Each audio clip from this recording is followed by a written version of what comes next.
बिहार की सियासत से बड़ी खबर सामने आ रही है, जहां मुख्यमंत्री नीतीश कुमार आज शाम दिल्ली के लिए रवाना हो सकते हैं। पटना में नई कैबिनेट की बैठक के बाद वे दिल्ली के लिए रवाना होंगे। मिल रही जानकारी के मुताबिक मंगलवार को एनडीए के सीट बंटवारे का ऐलान हो सकता है, जहां मुख्यमंत्री नीतीश कुमार भी शामिल रहे।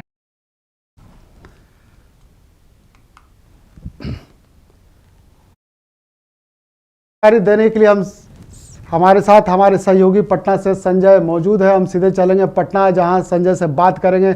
संजय, क्या कुछ लग रहा है आज नीतीश कुमार बैठक के बाद सीधे दिल्ली निकलेंगे? क्या लग रहा है कि एनडीए के बैठक सीट शेयरिंग का मामला कल हल हो जाएगा बिहार के लिए?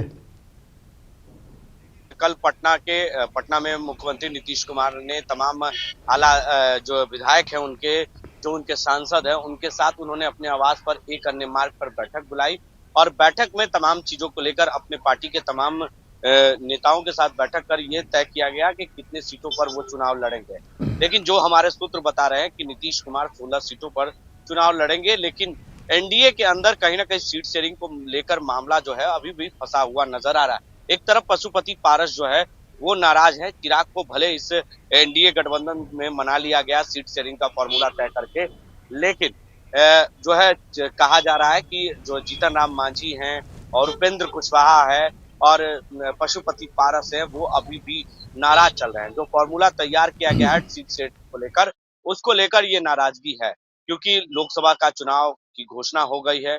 चुनाव आयोग ने तारीखों का ऐलान भी कर दिया है और अब जो है पार्टियों के अंदर सीट शेयरिंग का फॉर्मूला तैयार नहीं हुआ है। एक तरफ इंडिया गठबंधन भी है तो दूसरी ओर एनडीए भी है। आज जो है दिल्ली में बैठक होगी, एक तरफ इंडिया गठबंधन की तो दूसरी ओर एनडीए के अंदर भी बैठक होने वाली है। एनडीए के तमाम घटक दल जो है वो दिल्ली में मौजूद रहेंगे और आज नीतीश कुमार पटना से शाम के वक्त निकल जाएंगे और रात में बैठक होगी और ये तय हो जाएगा कि नीतीश कुमार को कितने सीट, मतलब जदयू को कितने सीट मिल रहा है, क्योंकि नीतीश कुमार पार्टी का आला कमान अपने हाथों में ले चुके हैं। पार्टी का राष्ट्रीय अध्यक्ष खुद वो है, तो ऐसे में ललन सिंह को हटाने के बाद वो हर चीज का डिसीजन खुद लेंगे, यानी डिसीजन मेकर बिहार में मुख्यमंत्री भी हैं और पार्टी के राष्ट्रीय अध्यक्ष हैं। तो अब पार्टी के अंदर जो भी कुछ होगा वो डिसीजन मेकर के तौर पर वो खुद ले सकते हैं। तो ऐसे में कल संजय झा, ललन सिंह, विजेंद्र यादव, तमाम जो उनके साथ रहने वाले नेता हैं नीतीश कुमार के, वो एक अन्य मार्ग में मौजूद थे और कल बहुत देर तक बैठक चली एक अन्य मार्ग में। और बैठक में ये तय किया गया कि किन किन सीटों पर हम चुनाव लड़ेंगे, क्योंकि जिन जिन सीटों पर नीतीश कुमार की पार्टी यानी जदयू जीती हुई है उन उन सीटों पर खास तौर पर जो है सीटों का बंटवारा होगा और उसी सीट पर नीतीश कुमार चुनाव लड़ेंगे। ऐसे में जो है तमाम जिलों में जो लोकसभा की सीटें हैं उस सीटों पर कैसे मोहर लगेगी, इसको लेकर वो पहले मंथन कर चुके हैं नीतीश कुमार और आज शाम में दिल्ली के लिए रवाना होंगे। ललन सिंह और संजय झा सब लोग मौजूद रहेंगे दिल्ली में एनडीए की बैठक में और ये तय करेंगे कि जो उन्हें सीट दिया जा रहा है उस पर वो कितना संतुष्ट है और कितनी सीटों पर वो चुनाव लड़ेंगे। ये सब चीज जो है आधिकारिक तौर पर आज पुष्टि रात रात तक प्रेस कॉन्फ्रेंस कर दे दी जाएगी। तो अब इंतजार की घड़ी लोगों की जो खत्म हो चुकी है, क्योंकि चुनाव आयोग ने तारीखों का ऐलान भी कर दिया है, चुनाव की बिगुल बज चुके हैं। तो ऐसे में 7 चरणों में चुनाव होने हैं, जिसमें 7 चरण में बिहार शामिल है। पहले चरण में भी बिहार है, दूसरे चरण में, मतलब कह सकते हैं नौशाद कि 7 चरण में बिहार चुनाव होंगे। पहले चरण में 4 से 5 सीटों पर होंगे, दूसरे चरण में भी 4 से 5 सीटों पर चुनाव होंगे। तो ऐसे में अब समय बहुत कम रह गया है। अगर सीट बंटवारा नहीं होगा तो जो उम्मीदवार होंगे उनके लिए काफी मुश्किल का सामना करना पड़ेगा और कम समय बच चुका है। तो वो अगर जनता के बीच नहीं जाएंगे, अपनी उपलब्धियां नहीं बताएंगे, अपनी सरकार की उपलब्धियां नहीं बताएंगे, किए गए कार्यों को उपलब्धियां नहीं बताएंगे, तो उन्हें वोट कैसे मिलेगा? उनको काफी समय बीत चुका है, अब समय बहुत नजदीक आ गया है। अब 19 अप्रैल को पहले चरण का चुनाव है। तो ऐसे में पहले चरण के से पहले अगर ये सीट शेयरिंग का फॉर्मूला तैयार नहीं होगा तो काफी जदयू के अंदर दिक्कत हो सकता है, क्योंकि बीजेपी तो अपनी तैयारी पूरी कर ली है और लगातार बीजेपी की तरफ से उनके उम्मीदवारों मैदान में भी हैं, लेकिन जदयू की तरफ से अभी भी संशय बरकरार है। लोक जनशक्ति पार्टी रामविलास के अंदर जो कंफ्यूजन था वो भी दूर हो गया, लेकिन आधिकारिक तौर पर अभी इसकी पुष्टि नहीं हुई है कि चिराग पासवान 5 सीटों पर लड़ेंगे, उनके चाचा 5 सीटों पर लड़ेंगे। ये तमाम चीजों को लेकर संशय बरकरार है, लेकिन उपेंद्र कुशवाहा और जीतन राम मांझी एक-एक सीट पर मानने को तैयार नहीं है। ये कहा जा रहा था कि जीतन राम मांझी एक सीट पर तभी मानेंगे जब उन्हें बिहार में एक फिर मंत्रिमंडल में जगह मिलेगी, लेकिन ऐसा हुआ नहीं। सिर्फ संतोष सुमन मांझी, उनके पुत्र जो जीतन राम मांझी के बेटे हैं, उन्हें ही एक सीट मिला मंत्रिमंडल में बिहार में। तो ऐसे में कहीं ना कहीं वो चाहते हैं कि अब हमें लोकसभा में 2 उम्मीदवार चाहिए ही चाहिए और लोकसभा में 2 सीटें चाहिए। उपेंद्र कुशवाहा भी यही फॉर्मूले पर अपने उम्मीदवारों को खड़ा कर रहे हैं। 2 उम्मीदवार लोकसभा में वो मांग रहे हैं। अब ये देखना होगा कि आज जो बैठक होने वाली है, उस बैठक में क्या कुछ निर्णय लिया जाता है, सीट शेयरिंग का फॉर्मूला किस तरीके से जो आला कमान है भाजपा के, वो फॉर्मूला का बंटवारा कैसे करेंगे सीट शेयरिंग को। जी नौशाद।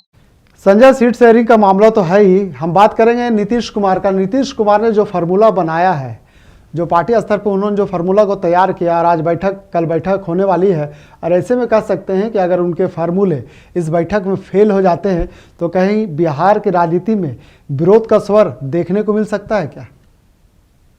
देखिए, ये फॉर्मूला तय करना ही पड़ेगा, क्योंकि बीजेपी हर छोटे दलों को बाहर जाने का रास्ता नहीं बता सकती है।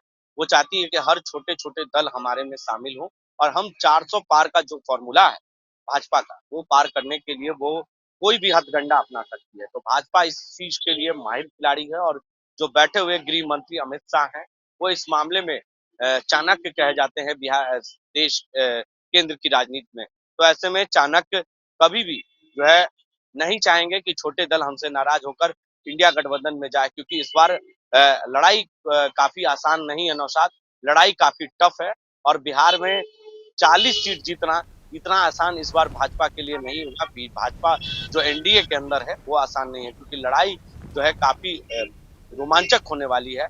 और पीछ पर इस बार बल्कि राहुल गांधी के साथ बिहार के उप मुख्यमंत्री, पूर्व उप मुख्यमंत्री और नेता प्रतिपक्ष तेजस्वी यादव भी हैं। तो ऐसे में जो है केंद्र की राजनीति के लिए राहुल गांधी खुद अपने हाथों में बल्ला ले चुके हैं विपक्ष में, और तेजस्वी यादव बॉलिंग वाले पिच पे हैं।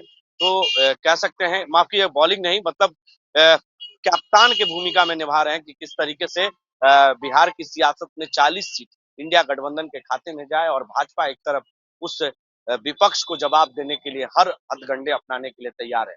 तो छोटे दलों को कोई नाराजगी नहीं होने देगी भाजपा, और इसके लिए वो लगातार मेहनत कर रहे हैं, क्योंकि पशुपति पारस भले नाराज हो रहे हैं, लेकिन कोई ना कोई उन्हें इस तरह का फॉर्मूला तैयार किया जाएगा जिसे पशुपति पारस को भी नाराज नहीं किया जा सकता है। जी नौशाद। महाराष्ट्र में राहुल गांधी के कार्यक्रम में जिस तरह से विपक्ष के नेता एक साथ एक मंच पर दिखाई पड़े, और उसमें तेजस्वी यादव ने भी ललकारते हुए महाराष्ट्र के मंच से कहीं ना कहीं नीतीश कुमार और पीएम मोदी को भी ललकारा। तो ऐसे में क्या लग रहा है कि कितने मजबूत हैं बिहार में खास करके महागठबंधन? देखिए, जो आज तक आरजेडी का खाता नहीं खुला है, इस बार लोकसभा के चुनाव में उनका खाता भी खुलेगा, क्योंकि जिस तरीके से तेजस्वी यादव ने मेहनत किया है जन विश्वास महारैली में और जन विश्वास यात्रा में, उस यात्रा का असर इस लोकसभा चुनाव में थोड़ा बहुत आरजेडी को फायदा मिलेगा नौशाद, जिसमें 4 से 5 सीटें जो है आरजेडी के खाते में जरूर जाएगी। ये एग्जिट पोल ने भी दर्शाया है, और एग्जिट पोल के अनुसार जो दावा किया जा रहा है कि विपक्ष भी इस बार जो है थोड़े बहुत सीट जरूर अपने लाने की तैयारी में है। तो ऐसे में जो की भूमिका में रहा है तेजस्वी यादव है, तमाम जो घटक दल है वो है, ममता बनर्जी भी विपक्ष की भूमिका में है, भले इंडिया गठबंधन से वो अलग होकर राजनीति कर रही है, एकला चलो की राजनीति कर रही है। तो पश्चिम बंगाल में भी 42 सीटें हैं लोकसभा की, तो 42 सीटों में भी तृणमूल कांग्रेस को काफी फायदा होगा इसमें। तो ऐसे में कहीं ना कहीं विपक्ष इस बार थोड़ी बहुत मजबूत होगी, और सदन के अंदर जो है नजर मिलाकर सत्ता पक्ष को जवाब देगी। भले बिहार केंद्र की राजनीति में प्रधानमंत्री नरेंद्र मोदी फिर से जो है तीसरी बार प्रधानमंत्री बनेंगे, लेकिन विपक्ष की मजबूतियां जरूर होगी। जी नौशाद। तरफ की बात करें तो वो लगातार वहाँ कांग्रेस और उसके बाद आरजेडी का उघर रहा है, और ऐसे में कह सकते हैं कि जब इस बार 400 पार के नारे के दम भर रहे हैं बीजेपी और एनडीए के लोग, तो किशनगंज के एरिया में क्या इस बार कुछ बदलाव नजर आ रहा है क्या संजय? देखिए, किशनगंज जो है मुस्लिम बहुमल इलाका है और खास तौर पर एआईएम के जो ओवैसी हैं, अब उनका उम्मीदवार भी है मैदान में। तो कहा जाता है कि ओवैसी बीजेपी की बी पार्टी के तौर पर काम करती है, नेताओं का कहना है, जबकि मीडिया का कहना नहीं है, बल्कि ये जो विपक्ष के नेता हैं, वो कहना है कि ओवैसी जो है वो बीजेपी की बी पार्टी के तौर पर काम करती है। तो जहां पर आरजेडी का मुसलमान का वोट है, एमवाई समीकरण है, उस समीकरण को काटने के लिए ओवैसी ने अपने उन इलाकों में उम्मीदवार खड़े किए हैं जहां पर मुस्लिम बहुमल इलाका है, जहां पर आरजेडी को फायदा हो सकता था, कांग्रेस को फायदा हो सकता था, उसे नुकसान पहुंचाने के लिए ओवैसी ने इस तरह के उम्मीदवार खड़े किए हैं। ये विपक्ष के नेताओं का आरोप है और सीधे तौर पर ओवैसी जो है बीजेपी के लिए बी पार्टी के तौर पर काम करती है और बीजेपी को फायदा पहुंचाना चाहती है। तो इसलिए ये आरोप विपक्ष का है और विपक्ष कितने आरोपों में सही है, ये तो लोकसभा चुनाव के बाद जब नतीजे आएंगे उसके बाद ही पता चल पाएगा नौशाद, क्योंकि जहां पर किशनगंज इलाका है, पूर्णिया है, अररिया है, ये तमाम जो इलाका है खास तौर पर मुस्लिम बहुमल इलाका है जहां पर लोकसभा के उम्मीदवार आरजेडी और कांग्रेस खड़ा कर सकती है। तो कुछ तो फायदा जरूर होगा उन्हें मुस्लिम इलाकों में, जहां पर एमओआई समीकरण की बात कही जा रही है, बाप की पार्टी कही जा रही है।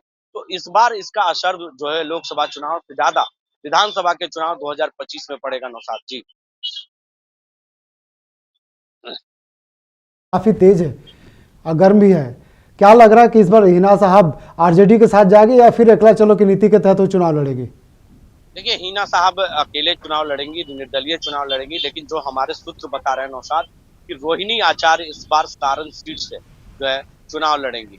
तो ऐसे में सारण सीट काफी हॉट सीट हो गया है, क्योंकि वहां पर सारण जो है शाहबुद्दीन का इलाका है और रोहिणी आचार्य भी इस बार मैदान में उतरेगी, क्योंकि जब जनसभा की जन विश्वास रैली हुई थी तब रोहिणी आचार्य ने भी मंच साझा किया था। और इन दिनों सोशल मीडिया पर रोहिणी आचार्य हमेशा एक्टिव रहती है। जब से किडनी ट्रांसप्लांट किया उनका, अपने पिता को उन्होंने किडनी दिया है, तब से लगातार वो जब भी कोई उनके पिता या उनके भाई पर कोई भी तंज कसता है तो वो तुरंत रिप्लाई जरूर करती है कमेंट के जरिए, सोशल मीडिया के जरिए, एक्स हैंडल्स पे या फेसबुक पर, इंस्टाग्राम पर, तमाम सोशल साइट्सों पर वो काफी एक्टिव रहती हैं और ऐसे में कहीं ना कहीं मीडिया की सुर्खियां बन जाती हैं कभी कभी। तो इसको लेकर रोहिणी आचार्य जो है सारण सीट से लोकसभा चुनाव जरूर लड़ेंगी, ये सूत्र हमारे बता रहे हैं। तो इस बार जो है शाहबुद्दीन की पत्नी, दिवंगत शाहबुद्दीन की पत्नी जो है हिना साहब भी चुनाव लड़ेंगी, तो काफी कांटे की टक्कर हो सकती है। इसका फायदा जो है जब भी दो आपस में जब लड़ेंगे तो बीजेपी को फायदा पहुंच जाएगा नौशाद जी। तो कल होने वाले एनडीए की बैठक काफी महत्वपूर्ण माना जा रहा है और इसीलिए मुख्यमंत्री नीतीश कुमार दिल्ली जाने वाले हैं और कह सकते हैं कि बिहार का जो फार्मूला है सभी फार्मूलों पर बातचीत करने वाले हैं। धन्यवाद संजय, हमसे